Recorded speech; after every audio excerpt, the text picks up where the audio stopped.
பேசக்கூடாது. பல்லவா நீ சொல்ற. அவன் என்னையும் பார்க்கல, பாண்டியனையும் பார்க்கல. அப்புறம் ஷோ சரி சரி சரி, நீ கண்டினியூ. அந்த பொண்ணு சோழன் நம்பர் தான் வேணுமாமா.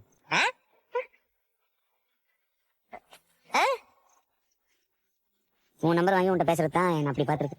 இது தெரியாம நான் தான் ஏமாந்துட்டேன்.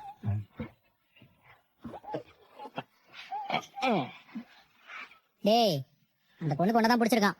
உன் கூட தான் பேசணுமா, அதுக்கு தான் பல்லவன் கிட்ட பேச ட்ரை பண்ணிருக்கு.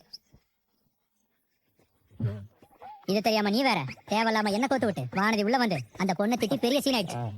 நான் சோழ நம்பரை வாங்கி அவர்கிட்ட பேசதான் பல்லவன்ட்டே பேச ட்ரை பண்ணேன்.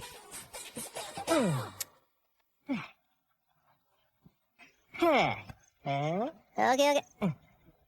ஏடா நிஜமா சொல்றீங்க? ஆமாடா.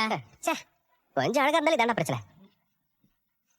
ஆமா, இந்த ஊரை பொறுத்த வரைக்கும் கல்யாணம் ஆயிடுச்சே. அது அவங்களுக்கு தெரியாது போலண்ணா. ஓ, நீங்க சொல்லியா? வானதியை பத்தி தெரியும்ல, அவகிட்ட இருந்து அந்த பொண்ணை காப்பாத்துறதே பெரிய வேலையா இருந்துச்சு. இதுல உன் பயோடேட்டா வேற சொல்ல சொல்றியா? அதெல்லாம் சொல்லல.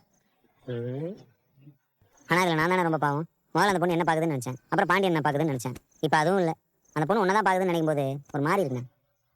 என்னமா நல்ல பசங்க ஏன் பொண்ணுங்களுக்கு பிடிக்கவே மாட்டேங்குது. எது? அப்புறம் நல்ல பையன் சொல்றியாடா?